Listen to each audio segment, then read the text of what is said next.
The year is 1998. An elderly Nigerian professor sits on a bench by the River Thames in Oxford, holding an envelope that contains a letter he wrote 35 years ago. A letter asking his uncle for permission to marry an English girl. Across from him stands the woman he wrote that letter about. She opens the envelope and finds her old diary tucked inside, pages she assumed were lost forever, filled with scribbled names of children they never had. She looks up at him. He looks at her. And for a moment, the decades of separation, the marriages, the children, the wars and the oceans between them simply fall away. But to understand how they got here, we have to go all the way back to 1963, to the dust, the heat, and the purple bougainvillea of Ibadan, Nigeria. Tayo Ajayi is 19 years old, walking through Ibadan with a smile on his face that has nothing to do with the rotting mangoes by the roadside. Last night, in the darkness of a Lebanese cinema, he dared to run his hand beneath his girlfriend Modupe's wrapper. Now he's leaving for England, the first Nigerian ever to win a scholarship to Balliol College, Oxford. The next 2 days are a blur of farewells. His father boasts about the scholarship as if it were created solely for his son. Uncle Bola, the family's notorious woman miser, presses pound notes into Tayo's pocket. Here is some money for the ladies when you arrive. At the Lagos port, the ship towers above them, the Oriole. His mother adjusts his collar and whispers in Yoruba, "Eat well, my son. Don't let women distract you." She hugs him tightly, and he breathes in the scent of her rose perfume. His father pulls him into the folds of his agbada and holds him. Then Tayo is walking up the gangway, gripping his bag. Inside, palmolive soap, cola nuts, dried meat, a map of England, and his uncle's old winter coat. He turns back. His father is still there on the dock. "Write to me as soon as you arrive," father calls. Tayo nods, waiting for one last instruction. It never comes. Oxford is not what Tayo expected. The sun sets by 6 o'clock. The English are not terribly friendly. He decides they are only cordial in Nigeria because they are outnumbered there. The food is bland. The students don't bathe daily because of the cold. But there are bright spots. He meets other Nigerians, Ike, who reads history, Bolaji studying law, and Christine Arinze, a beautiful, serious third year reading modern languages at St. Hilda's. Christine has lived in England since childhood. She speaks like an actress, poised, confident, and so beautiful that men call her arrogant. Tayo first spots her at a party. He mentions that one of his old teachers was the poet Christopher Okigbo.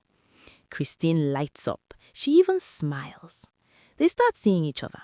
He invites her for coffee. She comes to his rooms. He tells her she's beautiful and she doesn't resist. He reaches for her hand and kisses her. For the rest of term, they are together. Tayo feels guilty about Modupe at first, but 3 years is a long time to be apart.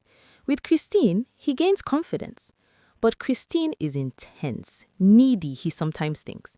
When he suggests he's not ready for a lifetime commitment, she accuses him of wanting to court other women. She breaks up with him by letter. Tayo is surprised by how much it stings, but he's young. He moves on. One wet October night, a young woman named Vanessa Richardson runs through the rain to a party at Balliol. She's wearing a strapless dress and summer sandals, a terrible choice for British weather. Her friends have dragged her here to meet someone everyone's talking about, some aristocratic Adonis, captain of boats. Vanessa doesn't care about aristocrats. But then she sees him. Tall and dark, with beautiful hands that gesture as he talks. He looks her way. She feels a little drunk, but sober enough to care about looking bedraggled in front of a man like him. At a West Africa Society meeting a few weeks later, Tayo is setting up a film projector. Christine arrives with Ike and Bolaji. Ike drapes an arm across her shoulder. Tayo stares. After the film, a heated debate erupts about colonialism and racism. A woman speaks, long brown hair, intelligent, direct. It's Vanessa. After the meeting, they talk. She pronounces his full name correctly. He likes that. They discuss Senghor, Keynes, and the Bloomsbury Group. When he tries flattery, she holds his gaze without blushing. He walks her to her bicycle, watches her pedal away. They start spending time together. Walks in the meadows, coffee at the cadena, jazz in his room. She brings him daffodils. Women can bring men flowers too, you know. He tells him stories of Nigeria, of watching the Oriole as a child. See, we were destined for each other. She loves his gentleness, his attentiveness, the way he listens. She's falling hard. One evening, he plays Ellington and Coltrane. He takes her hand, pulls her up to dance. She rests her head against his chest. He kisses the top of her head, then lifts her face to his. She wants to kiss him, but her heart is pounding so loudly she turns away.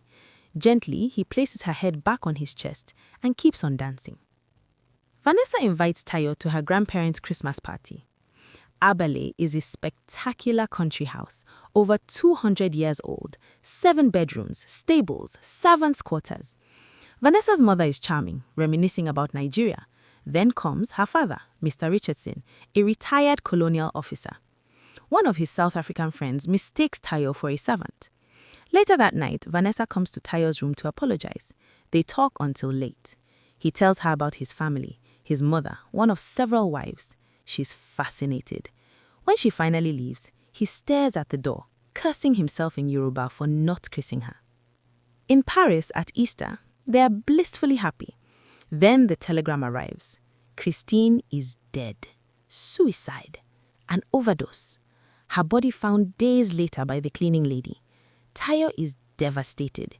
He'd ignored her notes as his relationship with Vanessa grew serious. Had he responded, would she still be alive? She told him she felt caught between 2 lands, never fully belonging to England or Nigeria. He'd never taken it seriously. He'd been selfish, flattered that she still needed him. Now she's gone. Vanessa tries to comfort him, but he's distant. He spends the summer in Bradford with his cousin Tunde. In Bradford, Tayo stays with his cousin Tunde and a friend, Yusuf. Yusuf is a joker who talks endlessly about Nigerian women versus English women. Nigerian women know how to care for us. English women, them no fit do that. At a party, Tayo dances with a woman. His brother shows up, starts a fight. Tayo takes a punch, then another. Police arrive. The 3 Nigerians are arrested. In the cell, Tayo realizes it doesn't matter that he's educated, that he's at Oxford. He's just another black man in a cell. Months later, Yusuf invites Tayo to his wedding. Tayo assumes he's marrying Joyce, his English girlfriend. Vanessa agrees to come later. At the church, the bride appears. Black. Joy, not Joyce. Yusuf has married a Nigerian woman without telling anyone. At the reception, Joyce appears, drunk, screaming, throwing plates. On the train back to Oxford, Vanessa is silent. Then she explodes. Tell me why you lied about Christine. Charlie told me ages ago, you and your Nigerian friends just use white women, don't you? They fight. He walks out, slams the door. They spend Christmas apart. Tayo house sits for the Barkers while they holiday in Tuscany. On New Year's Eve, he decides to cook. He has no idea what he's doing. The doorbell rings. It's Vanessa. They talk. She hasn't come just to say hello. He brushes against her back. She stops. He kisses her neck. She turns. He lifts her onto the counter. Later, she makes him sit. Tayo, we can't keep doing this, making up and patching things over. He apologizes. She tells him he's judgmental, critical of her views. He realizes she's right. He's been wondering how his family would view her, how she'd fit in. Is that it? You think I don't want children? She asks. Of course I do, silly you. She puts on Nina Simone, dances towards him. Love me or leave me. He reaches for her. She pushes him away, keeps dancing, leading him backwards to the sofa. The new year brings a visit from Tayo's uncle, Kayode. They have tea at the Randolph Hotel. Vanessa practices her Yoruba greetings. Uncle Kayode is charming, everything she'd hoped for. Then comes the invitation from Vanessa's father. Mr. Richardson wants Tayo to lead an assembly at his school. Tayo prepares carefully. The assembly goes well. Afterwards, Mr. Richardson invites him to his study.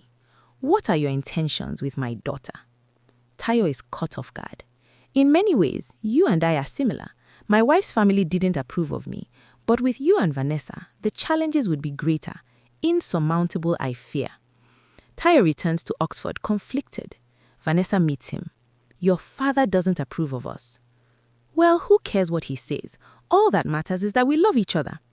But relationships are also about family, and I would sacrifice my family for you. You know I wouldn't let you do that. They argue. A policeman cycles up, baton in hand. Hands off her. I'm fine, just bugger off. The policeman hesitates. Eyes Tayo, cycles away. See, Vanessa says, you need to stand up to them, to my father. And tell him what? That he's racist? You confront him if it's so easy. And it's so easy for you, isn't it? You never wanted to marry an English girl anyway. Who is talking about marriage? Tayo shouts. He walks back to college soaked in rain. He'll prove her wrong. He'll propose. No one will stop him. At his door, the porter calls. Telegram under your door. Baba is in hospital, recovering. Return home immediately. Mama. Home. Ibadan. His father has had a heart attack. Then a coup. Civil war. His father has a second attack. Tayo's letters to Vanessa stop. Finally, in May 1967, he writes, Please forgive me. I've tried to write so many times. I miss you. You've been on my mind every single day. Vanessa has done something terrible. Got drunk, went off with Charlie. Nothing much happened, but she can't wait any longer. She books a flight to Nigeria. When she lands, the first thing she sees are soldiers with guns, the heat, the blinding sun, and then Tayo, in a crisp white shirt, devastatingly handsome. They check into a small hotel. He shows her Lagos. At night, they go dancing. Back at the hotel, they make love by candlelight. In the morning, she wakes alone. Tayo is by the window pacing. What is it? He turns, looks pained. I've had an affair. She stares. And it's worse. The woman is pregnant. She can't speak.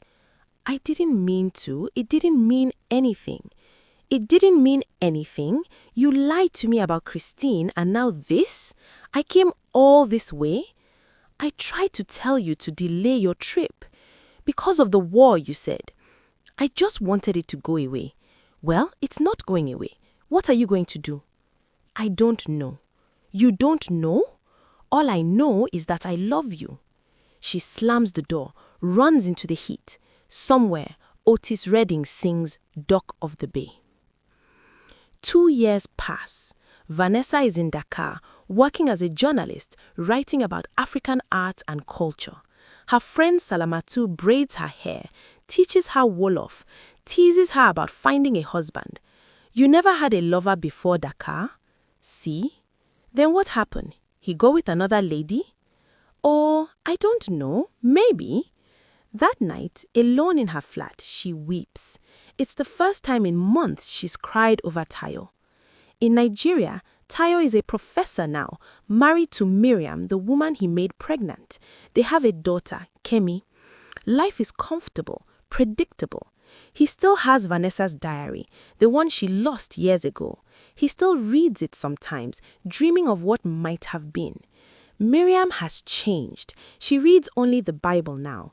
The passion is gone. At a club, his friend Yusuf warns him, be careful with your outspoken articles. These guys have guns, my friend. His daughter asks for stories. He tells her about the Oriole, about the little girl on deck.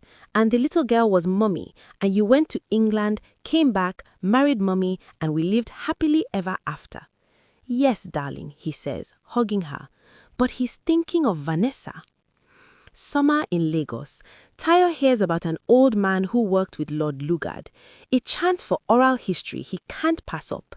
Miriam objects. His mother is waiting, but Tayo won't be dissuaded. He travels to the village. 3 days later, he returns. The gates of his uncle's house are wide open, cars everywhere. Miriam runs towards him, sobbing, Mama is dead. On her way to Lagos, her driver hit a pothole, lost control. If only he hadn't gone to the village. If only he'd listened. If only he'd put family first. Mama is buried before he returns. He doesn't dance at the funeral. Years pass. Nigeria crumbles. Coups, corruption, university closures. Tayo writes articles criticizing the government. His friends leave. Miriam begs him to leave too. If it weren't for you and your stubbornness, we wouldn't have lost the baby. The baby born too early, too small, dead before it had a chance. They fight. She slams the door. One evening, driving home, Tayo hits a roadblock. Soldiers pull him from his car, shove him into the back seat. At the barracks, they beat him. He begs for mercy. Something bright explodes in his head. When he wakes, he's in his own bed. His houseboy says, "You had an accident. Malaria made you dream." But was it a dream? His body knows otherwise. 27 years after Oxford, Tayo publishes a biography of Lord Lugard. Critical acclaim. He tours England. At a seminar in Birmingham, a woman slips in late. He doesn't recognize her. At the end, she stands up. "Vanessa!" Everyone turns. She runs out.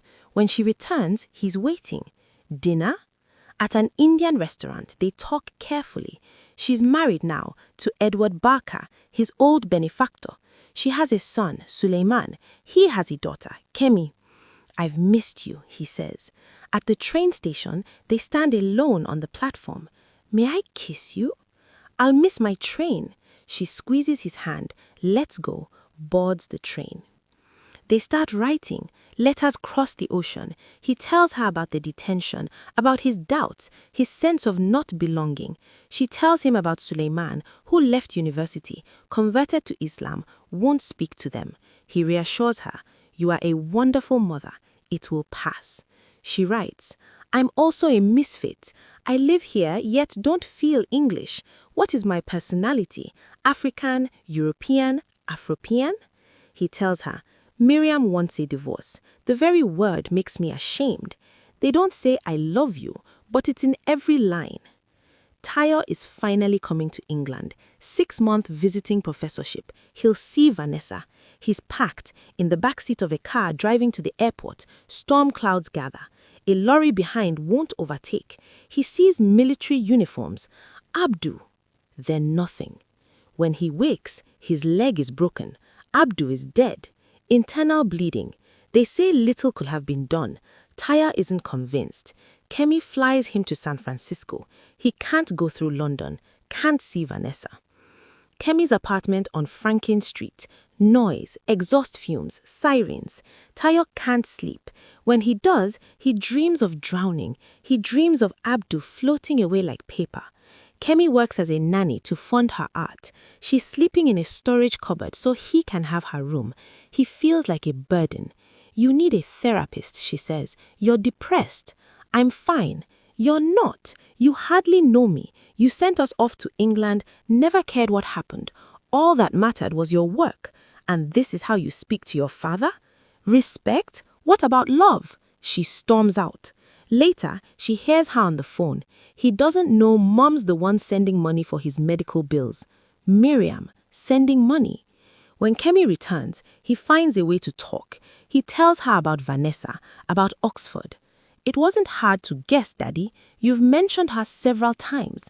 "Have I?" "She's married now." Kemi looks at him with grown-up understanding. Tayo receives a honorary doctorate from Oxford, a lifetime achievement. After the ceremony, Vanessa watches with pride.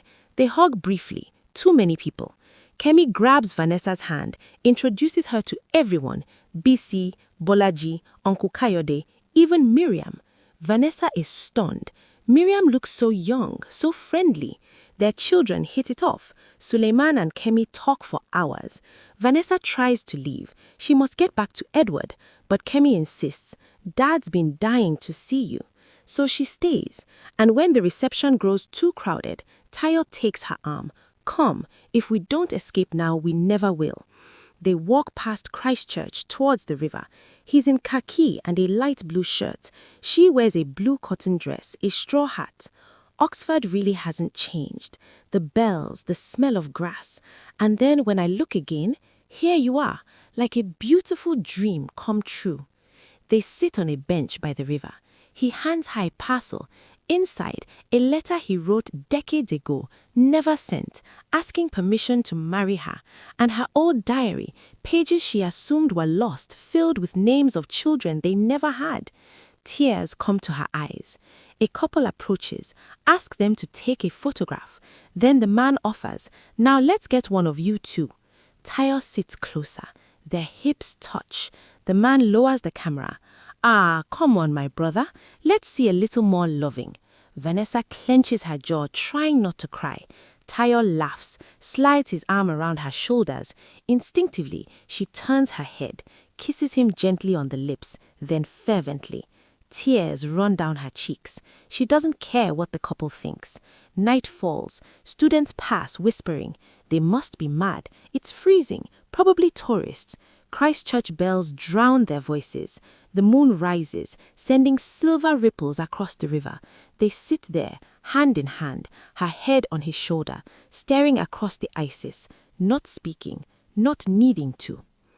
After all these years, after all the miles, after all the words written and unsaid, they're finally here, together, on a bench by the river in Oxford, where it all began.